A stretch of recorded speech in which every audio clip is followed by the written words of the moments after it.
இந்த பக்கம் நீங்கள் விஜய்க்கு வந்து காதலுக்கு மரியாதை ஒரு பெரிய டர்னிங் பாயிண்ட்னு சொன்னால், அதே போல் அஜித் வந்து அங்கே காதல் கோட்டை கோட்டை வந்து மிகப்பெரிய ஒரு வெற்றி படம். அஜித் காலத்தில் நடிக்க வந்தவங்க அல்லது அஜித்தின் சமகால நாயகர்கள் யாராவது அந்த மாதிரி ஒரு படம் கொடுத்து அது ஒரு வரலாற்று சிறப்புமிக்க வெற்றி அமைஞ்சிருக்குன்னு பார்த்தா யாருக்குமே அமையல. படத்தில் வந்து அவருக்கு தலைன்னு கூப்பிடுவாங்க, அந்த மகாநதி சங்கர் சொல்லுவார். அது அப்படியே வந்து எல்லாரும் வந்து இன்னைக்கு வரைக்கும் தலை தான் ஆகுது.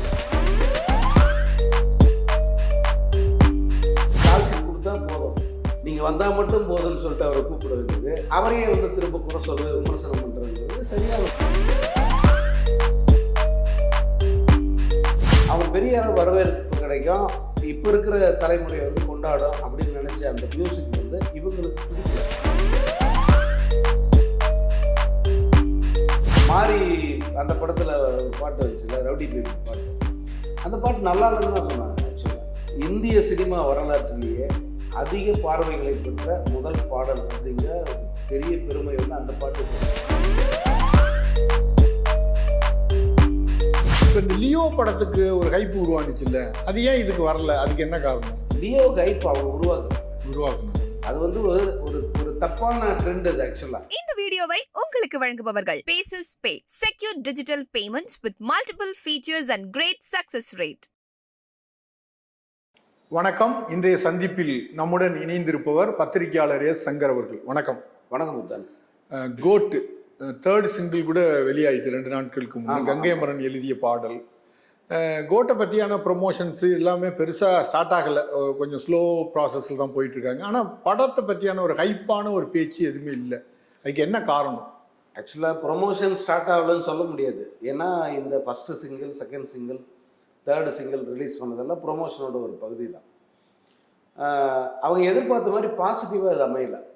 இந்த ப்ரொமோஷன், அதாவது பாடல் வெளியீடுங்கிறது அவங்க பெரிய அளவு வரவேற்பு கிடைக்கும், இப்போ இருக்கிற தலைமுறையை வந்து கொண்டாடும் அப்படின்னு நினச்ச அந்த மியூசிக் வந்து இவங்களுக்கு பிடிக்கல. இவங்க விரும்புகிற மாதிரி அது இல்லை அப்படிங்கிறத வந்து அவங்க வெளிப்படுத்துகிறாங்க. அதே நேரம் வந்து இது நம்ம இவங்களோட கருத்தை மட்டுமே ஒட்டுமொத்த கருத்தை நினச்சிக்கிட்டு அந்த படத்தை திட்டுறதோ அல்லது படத்தை ட்ரோல் பண்ணுறதோ அது மிகப்பெரிய தவறு. நம்ம வந்து அதை செய்யவும் கூடாது. ஒருவேளை வந்து நீங்கள் யுவன் இசையமைச்ச படத்துலேயே ரொம்ப மிகப்பெரிய கேலிக்கு உண்டான படம் எதுன்னா அஞ்சான். ஆமாம், அந்த அஞ்சானில் வர்ற பாட்டெல்லாம் அவ்வளோ திட்டினாங்க. அப்போ இல்லை, படத்தையும் திட்டினாங்க, பாட்டையும் திட்டினாங்க. அதுக்கப்புறம் பார்த்தா அந்த பாட்டெல்லாம் ஹிட் ஆகி போச்சு. படம் ஃபெயிலியர் தான், பாட்டெல்லாம் ஹிட் ஆகி போச்சு. அப்போ திட்டின வாய் என்ன பண்ணுறது? அது போல தான் இவ்வளோ இந்த மாறி அந்த படத்தில் ஒரு பாட்டு வந்துச்சுல, ரவுடி பேபி பாட்டு, அந்த பாட்டு நல்லா இல்லைன்னு தான் சொன்னாங்க. ஆக்சுவலாக படம் ரிலீஸ் ஆகி அது படத்துக்கும் பெரிய வரவேற்பு இல்லை, அந்த பாட்டையும் வந்து அவங்க ட்ரோல் பண்ணாங்க, நல்லா இல்லைன்ற மாதிரி தான் சொன்னாங்க. ஆனால் இந்திய சினிமா வரலாற்றிலேயே அதிக பார்வைகளை பெற்ற முதல் பாடல் அப்படிங்கிற ஒரு பெரிய பெருமை வந்து அந்த பாட்டு கிடச்சிது. அந்த படத்தில் அவங்க சம்பாதிச்சாங்களா இல்லையோ, இந்த ஒரே பாட்டில் மொத்த படத்தோட காஸ்ட்டே அவங்க சம்பாதிச்சிட்டாங்க. பல கோடி மக்கள் வந்து பார்த்த ஒரு பாட்டை அது மாறி போச்சு. இவனுக்கு வந்து மிகப்பெரிய பேர் கிடச்சிது. அதனால் நம்ம இது வந்து ரொம்ப சீக்கிரமாகவே நம்ம ப்ரீமெச்சூர் ஸ்டேஜ்னு சொல்லுவாங்கல்ல. ஆமாம், இப்போ ஜட்ஜ் பண்ண முடியாது. இல்லை, மேபி இந்த படம் ரிலீஸ் ஆகும்போது பாட்டெல்லாம் அதுக்கு பொருத்தமாக இருந்து நல்லா இருக்குன்னா என்ன பண்ணுவீங்க? இப்போ இந்த லியோ படத்துக்கு ஒரு ஹைப் உருவானுச்சு இல்லை, அது ஏன் இதுக்கு வரல? அதுக்கு என்ன காரணம்? லியோ ஹைப் அவங்க உருவாக்குனாங்க. அது வந்து ஒரு தப்பான ட்ரெண்ட். அது ஆக்சுவலாக நெகட்டிவாகவே பேசி ஆரம்பத்து எல்லாமே நெகட்டிவாகவே பண்ணாங்க. கவர்மெண்ட் மேலே குறை சொன்னது, விழாக்களை ரத்து பண்ணது, இந்த முதல் ஷோவுக்கு வந்து பிரச்சனை பண்ணது, இப்படி எல்லாத்துக்குமே பிரச்சனை பண்ணி அதை பெருசாக்கி எல்லாரையும் பேச வச்சு அதுக்கு பெரிய இமேஜ் வந்து கொடுத்தாங்க. ஊதி பெரிதாக்குற ஒரு பிம்பம் அது. என்றைக்குமே அந்த மாதிரி ஊதி பெரிதாக்குறது அப்படியே நிற்காது, வெடிச்சிடும். படம் ரிலீஸ் ஆகிற முதல் நாள் முதல் ஷோலே வந்து அது வெடிச்சிருச்சு. அதனுடைய பலன் என்னங்கிறது அவங்க அப்புறம் ஃபுல்லாக அனுபவிச்சாங்க. இந்த மாதிரி பண்ணால் என்ன மாதிரி அவமானம் வருமோ அதையெல்லாம் வந்து அவங்க சந்திக்க நேர்ந்தது. பட் இந்த படத்துக்கு அந்த மாதிரி எந்த ஹைப்பும் அந்த தயாரிப்பு நிறுவனம் கிரியேட் பண்ணல. அவங்க வந்து இந்த லியோ தயாரிப்பாளர் மாதிரி இவங்க கிடையாது. இவங்க வந்து ஒரு நிறுவனம், ஒரு தயாரிப்பு நிறுவனம், பாரம்பரியம் மிக்க நிறுவனம்.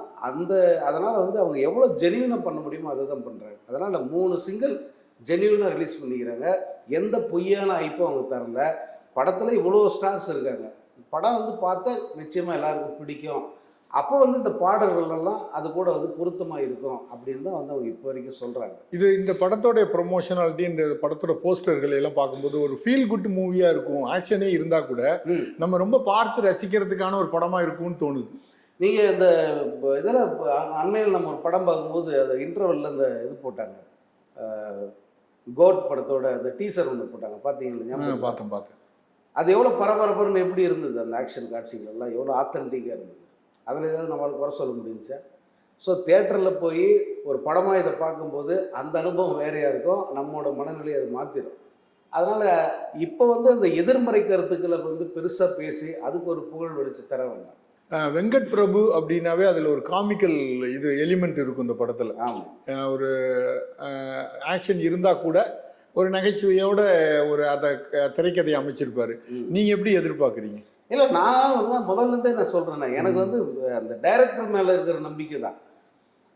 அந்த நம்பிக்கையில் தான் வந்து அவரோட முந்தின படம் சரியில்லைனா கூட வந்து விஜய் கால் ஷீட் கொடுத்து இந்த படத்தை பண்ண வச்சுருக்காரு. அதனால் வெங்கட் பிரபு மேலே வந்து முழு நம்பிக்கை இருக்குது. நிச்சயமாக இது ஒரு என்ஜாயபிள் மூவியாக அவர் பண்ணியிருப்பார்ன்றதுல எந்த சந்தேகமும் இல்லை. இந்த பிஸ்னஸ்ஸு, ப்ரொமோஷனு, இதுக்கு வர்ற எதிர்மறை கருத்துக்கள் இதெல்லாம் வந்து நம்ம தூக்கி போடுவோம். ஒரு படைப்பாளியாக வெங்கட் பிரபு இது நாள் வரைக்கும் எப்படி படங்கள் கொடுத்துருக்காரு, எப்படி என்டர்டெயின் பண்ணியிருக்காரு அப்படின்னா 100க்கு 98% கரெக்டாக தான் பண்ணியிருக்காரு. ஒரு படம் ஏதோ ஒரு படம் வந்து மிஸ் ஆகிருக்கும், அந்த கஸ்டடி மாதிரி ஒரு படம் மிஸ் ஆகிருக்கும், தவிர மீதி எல்லா படமுமே வந்து நம்ம ஏமாற்றவே இல்லை, பொழுதுபோக்கு கேரண்டி. இப்போ இந்த பிரியாணின்னு ஒரு படம் பண்ணார், அந்த படத்தை கூட வந்து சிலர் எதிர்மறையாக தான் பேசுனாங்க. ஆனால் படத்தில் போய் உட்காந்தா 3 மணி நேரம் போனதே தெரியல, அவ்வளோ விறுவிறுன்னு போச்சு அந்த படம். நமக்கு தேவை அதுதான், அது வந்து இந்த படத்தில் இருக்கும் அப்படின்னு நம்புறேன். இதே இந்த கோட்டோட 3rd சிங்கிள் வரும்போதே இன்னொரு தகவல் வந்தது. Ajith 32 years completed in Tamil cinema. அவரோட கேரியர், அவருடைய வளர்ச்சி, அவருடைய ஆரம்ப காலம், அதெல்லாம் நீங்கள் எப்படி பார்க்குறீங்க? அது உண்மையிலே வந்து ஒரு பிரெத் டேக்கிங் எஃபர்ட் அஜித் போட்டதெல்லாம் சாதாரண இது கிடையாது. ஏன்னா அஜித் வந்ததே எந்த சினிமா பின்புலமும் இல்லாமல் இந்த திரைத்துறைக்கு வந்தவர் அஜித். ஆரம்பத்தில் மலையாள படங்கள் 1-2 சின்ன சின்ன ரோல் பண்ணார். இங்கே அமராவதி தான் அவருக்கு முதல் படம். மிகப்பெரிய ஒரு வரவேற்பு அந்த படத்துக்கு கிடச்சிது. கமர்ஷியலாக அந்த படம் நல்லா போச்சேன்னா அது அந்த அளவுக்கு பெருசாக போல தான். ஆனால் அந்த படம் வந்து கவனிக்க வச்சது, பாட்டெல்லாம் வந்து பிரமாதமாக இருக்கும். இன்றைக்கி கேட்டிங்கன்னா கூட வந்து அவ்வளோ இனிமையாக புதுசாக இருக்கும், ஃப்ரெஷ்ஷாக இருக்கும் அந்த பாடல்கள்லாம் அமராவதி. அதன் பிறகு வந்து அவருக்கு தொடர்ந்து வாய்ப்புகள் எதிர்பார்த்தார், ஆனால் கிடைக்கல. இடையில் வந்து பவித்ரன் படம் பண்ணும்போது மிகப்பெரிய ஆக்சிடெண்ட்டு. இதிலேருந்து அவர் மீண்டு வருவாரான்றது சந்தேகமாக இருந்தது. ஆனால் வந்து மிகப்பெரிய ஒரு முயற்சி போட்டு கஷ்டப்பட்டு அதுலேருந்து மீண்டு வந்து படங்கள் பண்ண ஆரம்பித்தார். கிடைத்த வாய்ப்பெல்லாம் எவ்வளோ சிறப்பாக பயன்படுத்த முடியுமோ அப்படி பண்ணியிருப்பார். நீங்கள் ஆரம்ப கால படங்கள் பாருங்கள் அஜித்தோடது, அதில் எல்லாத்துலேயுமே வந்து அஜித் வந்து ரொம்ப சிறப்பாக நடிச்சிருப்பார். அது நிறைய இளைஞர்கள் வந்து அவர் பக்கம் போனாங்க. அதே போல் படங்கள்லேயும் கூட வந்து அவர் எடுத்துக்கிட்ட அந்த கேரக்டர்லாம் வந்து ரொம்ப பாசிட்டிவாக, எனர்ஜெட்டிக்காக, எளிதில் வந்து நம்ம கூட ஒட்டிக்கிற மாதிரியான ஒரு பாத்திரங்கள் தான் அவருக்கு கிடைச்சிது. அதில் பெரிய பிரேக் த்ரூன்னு சொன்னால் காதல் கோட்டை தான். அதுதான் அஜித்தை வந்து இன்னும் ரொம்ப ஒரு நல்ல முன்னணி இடத்துக்கு கொண்டு வந்தது. இந்த பக்கம் நீங்கள் விஜய்க்கு வந்து காதலுக்கு மரியாதை ஒரு பெரிய டர்னிங் பாயிண்ட்னு சொன்னால், அதே போல் அஜித் வந்து அங்கே காதல் கோட்டை வந்து மிகப்பெரிய ஒரு வெற்றி படம். அது கமர்ஷியல் சினிமாவாக இருந்தாலும் சரி, பேரலல் சினிமா இணை ஒரு திரை அப்படின்னு எடுத்து பார்த்தாலும் சரி, ரெண்டு தரப்பு மக்களையுமே சாட்டிஸ்ஃபை பண்ண படம்னா அது காதல் கோட்டை தான். அந்த மாதிரி ஒரு படம் வந்து வேறு யாருக்குமே அமையலை. அதாவது அவர் காலத்தில் நடித்தாங்க பாருங்கள், நீங்கள் யோசிச்சு பாருங்கள். அஜித் காலத்தில் நடிக்க வந்தவங்க அல்லது அஜித்தின் சமகால நாயகர்கள் யாராவது அந்த மாதிரி ஒரு படம் கொடுத்து அது ஒரு வரலாற்று சிறப்புமிக்க வெற்றி அமைஞ்சிருக்கான்னு பார்த்தா யாருக்குமே அமையலை. அது அஜித்துக்கு மட்டும்தான் அமைஞ்சது. அந்த படமே ரொம்ப நல்லா இருக்கும். அதில் அஜித்தோட நடிப்பு வந்து அவ்வளோ இதமாக இருக்கும். ஆக்சுவலாக பார்க்குறதுக்கு வந்து ரொம்ப மகிழ்ச்சியாக இருக்கும் நமக்கு. அந்த வெற்றி தான் வந்து அவருக்கு ஒரு பெரிய ஒரு ஜம்பை கொடுத்துச்சு சினிமாவில். அதன் பிறகு வந்து அந்த டைமில் வந்து நிறைய படங்கள் ஆக்ஷனுக்கு அவர் மாறும்போது தான் ஒரு பெரிய லெவலுக்கு போகிறாரு. ஆமாம், ஆக்ஷனுக்கு மாறினது அதுக்கப்புறமா வந்த காலகட்டம் தான். அதாவது சிட்டிசன், வில்லன்னு இந்த மாதிரியான படங்கள் வரும்போது வந்து அவர் அடுத்த பரிமாணத்துக்கு இந்த தீனா தான். அதில் இப்போ எப்படி நம்ம இதில் காதல் கோட்டையை சொல்கிறோமோ அது போல் ஆக்ஷனுக்கு அவர் டிரான்ஸ்ஃபார்ம் பண்ணது இந்த தீனா. அதில் தான் வந்து அவரை எல்லாரும் படத்தில் வந்து அவருக்கு தலைன்னு கூப்பிடுவாங்க. அந்த மகாநதி சங்கர் சொல்லுவார், அது அப்படியே வந்து எல்லாரும் வந்து இன்னைக்கு வரைக்கும் தலை தான் அவரு. அவர் வேணான்னு சொன்னால் கூட அவரை விட்டு விளக்க முடியாத ஒரு தலைப்பாக வந்து அந்த தலை இருக்குது. அஜித்தோட வளர்ச்சியை பார்க்கும்போது பல்வேறு அவர் உடல் சிரமங்களுக்கு இடையில, பல்வேறு தடைகளுக்கு இடையில தான் ஒரு முன்னணி ஹீரோவாக மாறி இருக்காரு.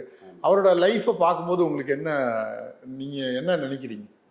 இந்த சினிமாவில் வந்து இந்த கேரக்டரைசேஷனோட இந்த பண்புகளோட ஒருத்தர் இவ்வளோ காலம் நிலைக்கிறதுங்கிறது அசாதாரண விஷயம்.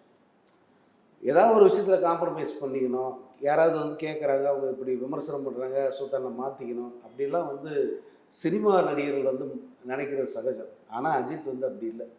எந்த காலத்துலையுமே எனக்கு எந்த சமரசமும் கிடையாது, நான் வந்து இப்படித்தான், அதில் எந்த மாற்றமும் இல்லைன்ட்டு தன்னுடைய விருப்பத்துக்கு ஏற்ற மாதிரி திரைப்படங்கள் பண்ணுறாரு. தன் விருப்பத்துக்கு ஏற்ற மாதிரி மற்ற ப்ரொஃபஷன்ஸ், மற்ற வேலைகளையும் அவங்க பண்ணுறாரு. அவர் ஆனால் இப்போ நம்ம ரொம்ப பெருமையாக அவரை பேசினா கூட இப்போ சினிமா தொடர்பான விழாக்களில் அவரை பார்க்கவே முடியறதில்லை. அதை வந்து அவராக எடுத்த ஒரு முடிவு. நம்ம படம் பண்ணுறோம், அவ்வளோதான் நம்ம வேலை. நடித்து கொடுத்துட்டு வந்துடணும், வேறு எந்த இதுலையும் தலையிடக்கூடாது, வேறு எந்த விளம்பர பணிகள்லேயும் வந்து நான் என்ன ஈடுபடுத்திக்க மாட்டேன் அப்படிங்கிறது அவர் ஒரு ஒப்பந்தத்திலே வந்து ஒரு முக்கியமான அம்சமாக அவர் குறிப்பிட்டு தான் படங்கள் ஒத்துக்கிறாரு. அதுக்கு சம்மதம் சொல்லி தான் தயாரிப்பாளர்கள் அவர்கிட்ட போகிறாங்க. அவர் அதில் குறை சொல்கிறதுக்கு ஒன்றும் இல்லை. நீங்கள் வந்து அஜித்துக்கிட்ட எனக்கு இது பிடிக்கல, அது நிச்சயமாக படத்து ப்ரொமோஷன் வரணும் அல்லது மற்ற நிகழ்ச்சிகளில் கலந்துக்கணும் அப்படின்னு உங்களுக்கு நீங்கள் பிடிவாதமாக இருந்தால் அஜித்தை புக் பண்ண விட்டுருங்க. இந்த இந்த என்னோட இந்த கண்டிஷனு உங்களுக்கு பிடிக்கலன்னா நான் நடிக்கணும்னு தான் சொல்கிறாரு அவர், விட்டுட்டு போங்க. அப்போ வந்து கொடுத்தா கால் ஷீட் கொடுத்தா போதும், நீங்கள் வந்தால் மட்டும் போதும்னு சொல்லிட்டு அவரை கூப்பிட வேண்டியது. அப்புறம் வந்து நடிக்க வந்து எல்லாம் முடிச்சுட்டு படத்தை முடிச்சு கொடுத்துட்டு போயிடுறாருல்ல உங்களுக்கு, அவ்வளோதான், நீங்கள் மற்றதை பார்த்துக்கங்கன்னு சொல்கிறாரு. அதுக்கப்புறமா வந்து அவரையே வந்து திரும்ப குறை சொல்கிறது, விமர்சனம் பண்ணுறதுங்கிறது சரியானதில்லை. உங்களுக்கு அது பிடிக்கலையா, அப்போ வந்து நீங்கள் அவரை விட்டுருங்க. உங்களுக்கு இந்த கண்டிஷனுக்கு பிடிச்சி ஏற்று வராற அவரை வச்சு பார்த்துக்கோங்க. இப்போ விடாமுயற்சி வந்து தீபாவளிக்கு கண்டிப்பாக ரிலீஸ் ஆகும் அப்படின்னு ஒரு தகவல் இருக்குது. ஆமாம், இந்த ஆண்டுக்குள்ளே ரிலீஸ் ஆகிடுன்றாங்க. அது தீபாவளியான்னு தெரியாது, ஏன்னா அவங்க இன்னும் சொல்லலை. ஒரு 3 மாதம் டைம் இருக்கு இல்லையா, அதனால் வந்து இன்னும் சொல்லலை. அடுத்த அப்டேட் வரைக்கும் நம்ம காத்திருப்போம். ஆமாம், நன்றி, வணக்கம். வணக்கம். இந்த வீடியோ உங்களுக்கு பிடிச்சிருந்தா லைக் பண்ணுங்க, ஷேர் பண்ணுங்க, கமெண்ட் பண்ணுங்க. மறக்காம OH சினிமா சேனலுக்கு சப்ஸ்கிரைப் பண்ணுங்க.